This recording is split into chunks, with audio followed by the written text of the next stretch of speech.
mothers raising children with autism face a unique and often profound set of challenges. They navigate a complex and very unpredictable journey that involves advocating for their child's needs, seeking specialized services, and providing an unwavering amount of emotional support. It's a hugely complex balance of caregiving and maintaining a sense of self, with mothers showing remarkable strength and determination to ensure their children reach their full potential and find their place in this world. Now, here to discuss the struggles that parents go through when raising children with autism is writer and social media manager for UMME, UMME, and an autism advocate, Zynab Al-Bahrani. Assalamu alaikum, Zynab.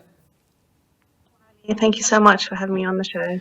It's an absolute pleasure. Can I just first start by saying thank you very much for your time. I totally appreciate that it's a very busy schedule that you might have, and to take time out of that schedule to speak to us and highlighting this issue is greatly appreciated. So thank you so much for your time. That's absolutely fine. Now, first and foremost, I guess, there's a lot that we can discuss when it comes to autism, children with autism, parents dealing with that, the community. There are many, many different questions. But I think first and foremost, how do you manage daily routines and schedules to really accommodate the needs of both of your children? And actually, can you describe your children for me? Yeah, so I've got two boys. The first one is Yasin. He's 8 years old, and he got his diagnosis at 18 months. Okay. So it was quite early on. And then my youngest is Salim. He's 3. They're both on the autism spectrum, but they could not be more different. Wow. And yeah, there's a really good saying that says, if you meet a person with autism, you've literally just met one person with autism, because they're so different, because we're talking about such a big spectrum. Yeah. So to answer your question, the boys are very different. If they both have limited functional language, so they're not nonverbal. So if I say to them, today is Monday, we're going to school, they understand what I'm saying. If I say to them, it's the evening, it's bath time, they understand as well. But my eldest, I noticed over time, I think it's something that my youngest doesn't really have, is that my eldest started to have more anxiety around routines. He started to have, became more conscious of what's happening throughout the day. So we started to use something called visual timetables, which is used in his school as well. He goes to like a specialist school, and it's something that looks like this. A lot of autism parents will recognize folders like that. This isn't text necessarily, which autism parents will understand. This is just a visuals to help my child understand and to give him a little bit of clarity about what's happening throughout his day. And it just has pictures basically with Velcro, and we swap it around to see to help him understand what's happening that day. Yeah, I mean, I was going to say, in terms of my next question, there must be some resources or support networks for parents, with children with autism. What have you found to be the most helpful resources to have? So other than like visuals, we've obviously been on so many courses and workshops. When my son first got diagnosed, as you can appreciate, we were thrown into this world that we knew nothing about, and we had to navigate it very quickly, to meet his demands. And something our pediatrician did back then is that she referred us to a course by the National Autistic Society, which was called Early Birds. And that was really helpful, because it gave us a lot of like the basics that we needed to understand, about autism, from speech to like sensory needs, to helping them with life skills, things like that. And it was actually led by someone who had an autistic child as well. And it was an opportunity to meet other professionals, other families, discuss their experiences. So going on courses and workshops, I would say, is really helpful. But also just exploring what you have, through your phone. So through social media, following pages like myself and others who talk about autism. We share a lot of resources on there as well. And we recently were connected with someone called Lisa, who's an autism consultant. And so speaking to an autism consultant, not only does she have that professional capacity that she's had so much experience with, but she also has 3 autistic children herself. So she knows, everything about autism. It's really beneficial to talk to people like that. On that note, a lot of parents, they are quite fearful of reaching out and speaking to people? How do you encourage parents to reach out? So actually, speaking from my own experience, we actually didn't tell anyone that our son was autistic for like a whole year because we Oh, were just wow. trying to process that information ourselves. We told direct family because they needed to know, but I didn't even tell like relatives or friends or family. And then I sort of like announced it more and started to speak about it more on Yeah. social media. I would say, you know how you feel. And it is, I'm not sugarcoating it, it's a really difficult journey to go on. And there's such a roller coaster of emotions.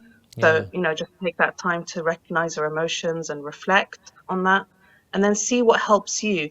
I think from my own experience, keeping it to myself wasn't helpful at all because it felt like I was in my own little sort of bubble, Yeah. but reaching out to people. And we found such a profound, support network out there from the community. Even if people didn't know anything about autism, even if Yeah. they sometimes said the wrong thing, Yeah. but they were all so supportive, also encouraging. It really made us feel better as well. So Yeah. see how you feel in yourself, but Yeah. then I would say try and reach out slowly, even if you take small steps. Even Yeah. if I get lots of people, who DM me on my Instagram and, they're like, I haven't told anyone, but I just really want to discuss it with you. And that's Yeah. absolutely fine, do what helps you. But I think keeping it to yourself, I feel like sometimes you're damaging your own mental health by Yeah. doing that, and there's nothing to be ashamed of. Yeah, we just had some brilliant images on the screen whilst you were talking, and I'm going to ask the director as well to put them back onto the screen. Can you describe to us who's who on the left and who's on the right? On the left is Yasin, on the right Habibi, is Salim, who is Salim. obsessed with horses, which you can see in his hand. So a lot of That is brilliant. autistic children, they have like special interests, Yeah, and they go through them, in phases. But yes, they do. Salim right now is obsessed with horses. Do you know what? On that point, my son Hussein, he was, when he was younger, obsessed with dinosaurs. He could tell me every Yeah, single dinosaur name. There yeah, are names that I didn't even know existed, but apparently he knew them, which was yeah, fantastic. And then he kind of transitioned into something a bit more. I think it's Marvel now, so he can tell you about yeah, Spider-Man and whatever, all of that stuff. And now he's more yeah. into football. And actually, I was sitting next to him over the weekend, and he's like, "Oh, Baba, did you know that?" What was it he told me? He told me a piece of news that I was astonished. I was like, how did you know that? But apparently he was having conversations with his cousin. So look, my question is, can you share some of the most significant, I guess, milestones or progress you've witnessed in your children's development? Well, actually, it's interesting that you say that about your child being interested in certain things because I think it's really important for parents to recognize that. So if your child does have a special interest, observe your child as much as possible because that's your way into their world. So Right. Yasin, when he was younger, his eye contact was really bad.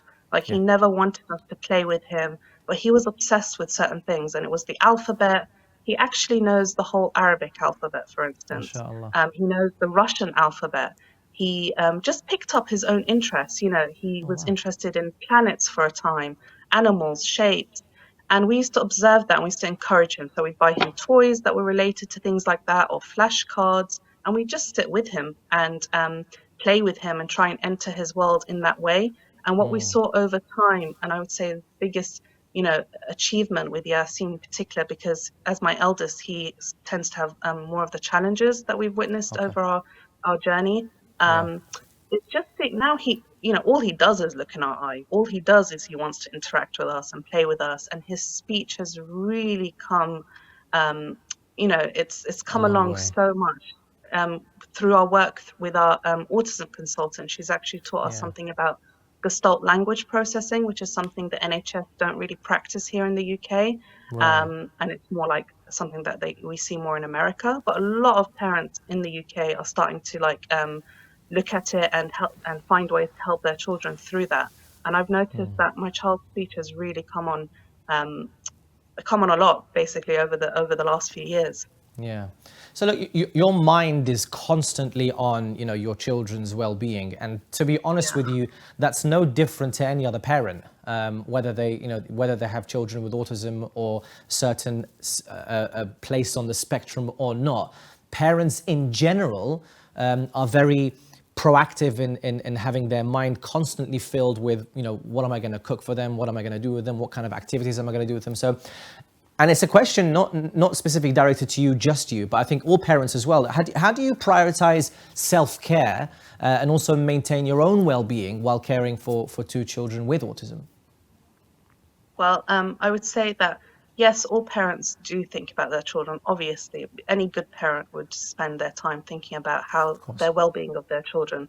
But the difference is parents who have children on the spectrum, excuse me, there are things that they have to think about that other parents of neotypical children don't have to think about. For instance, trying to get them into the best school that has support for their children and Right. advocating for an EHCP, which is the report that gives them funding from their local borough, which is something that parents are fighting for at the moment because local boroughs are really being difficult about that.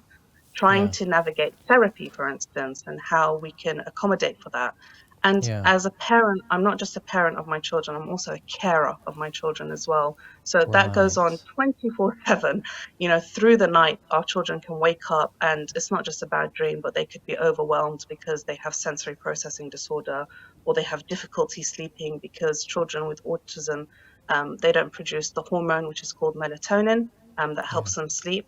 So yes, I respect that obviously all parents, you know, look at and are constantly focused on their children's well-being. But I would say Yeah. that parents with autistic children, just like you said at the beginning of the show, it's constantly a demand on them, which makes self-care even more difficult for parents.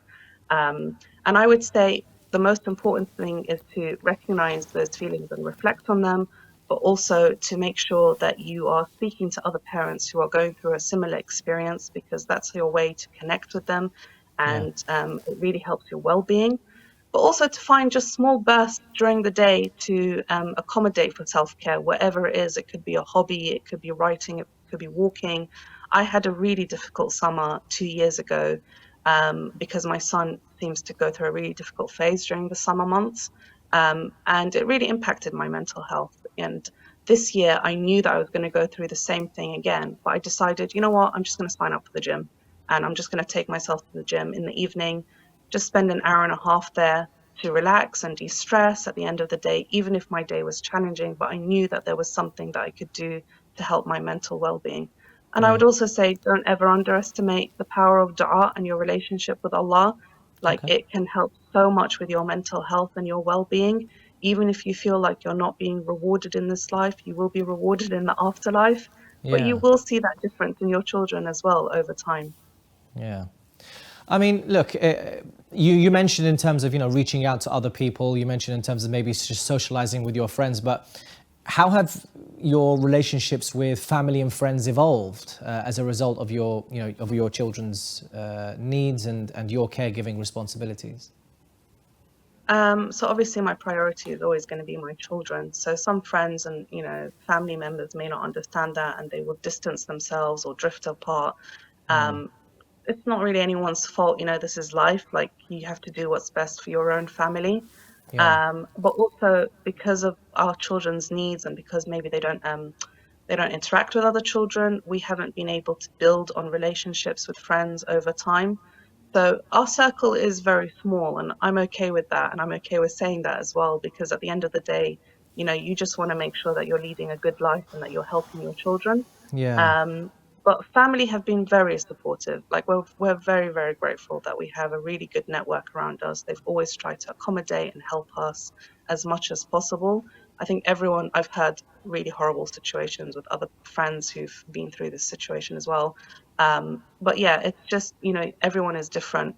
There has to be a bridge, you know, because some people can be very angry and bitter about what's going on. Family won't understand that, but you Yeah. need to try and help them to understand as well. Um, but you know, at the end of the day, you know, you end up finding your own community as well. So we've made a lot of friends from my son's school who are Yeah. parents who have children with autism, and they understand what we're going through, and we've built on that. Zainab, I wanted to ask as well because Iraq, I mean, you're from an Iraqi background, if I'm not mistaken, right?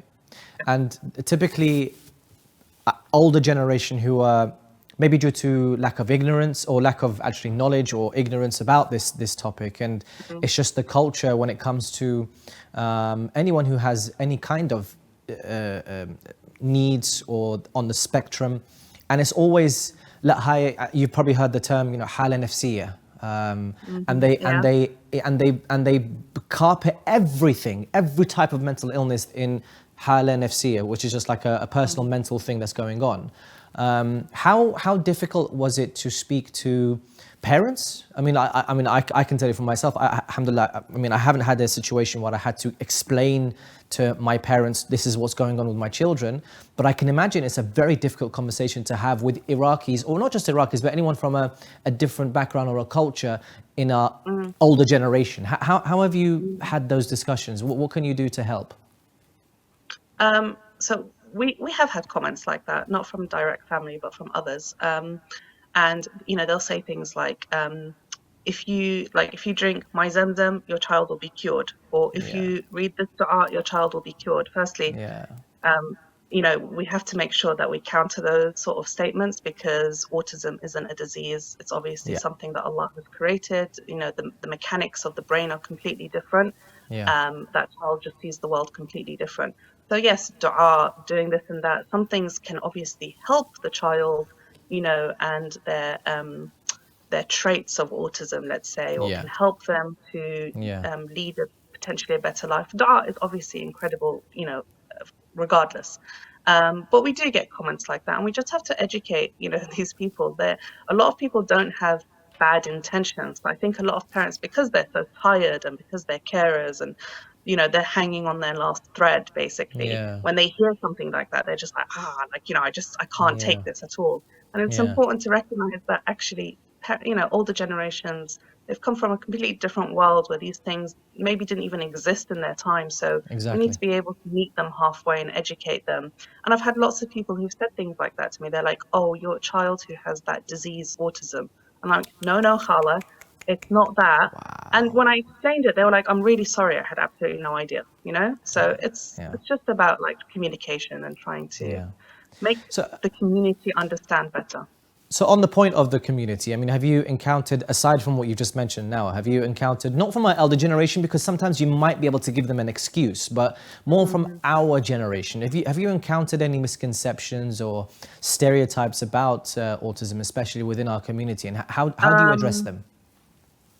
I wouldn't say misconceptions and stereotypes. I would argue that there is a huge gap in our community, unfortunately. Like Yeah. my children, for instance, aside from, cousins, they've never been invited to a birthday party apart from once.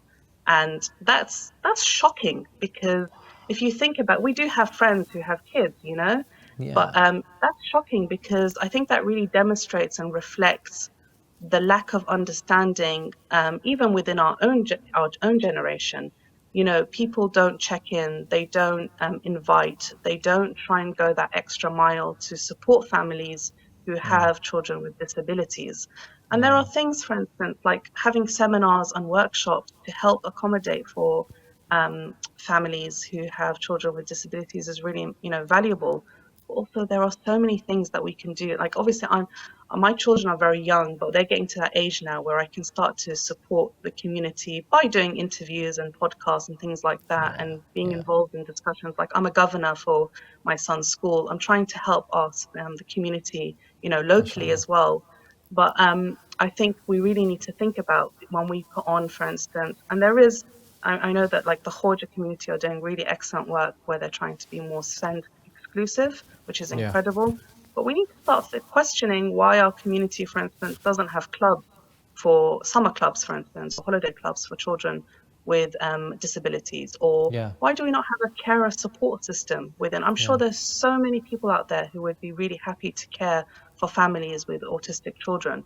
Yeah. Um, Things like that. So it's not so much as misconceptions and judgments and stereotypes. Alhamdulillah, our generation is a lot better in that sense, but there is a lot of work to be done as well. Yeah.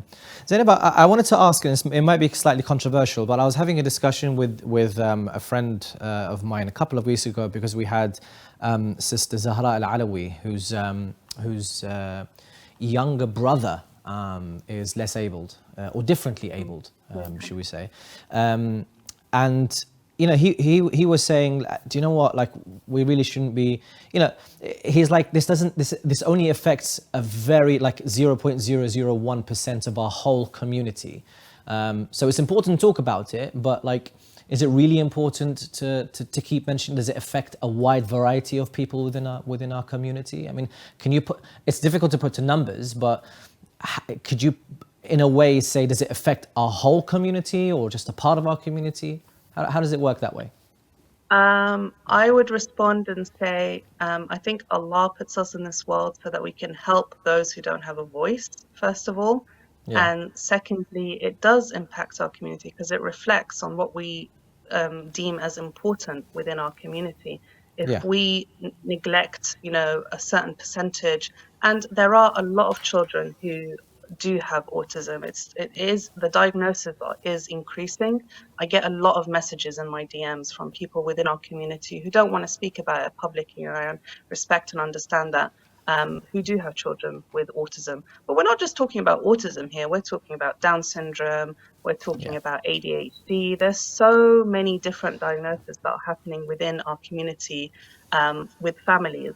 And I think it's really important to understand that we can't just look at the vast percentage of people who are neotypical and go, right, this is what we need to do for them, and these are the Yeah. programs that we need to do and help them with. No, we need to look at the people who actually are really struggling with our community, because Yeah. let's be honest, like the vast, you know, percentage of our community, they probably don't need that support as much as families who have children with disability. And like I said, Yeah. having like a carer support system is so vital within our community. Having Yeah. holiday clubs, doing more send exclusive events. That doesn't mean inviting everyone. That means exclusively just for these families so that they can feel Right. like my children, honestly, they've never been to the mosque.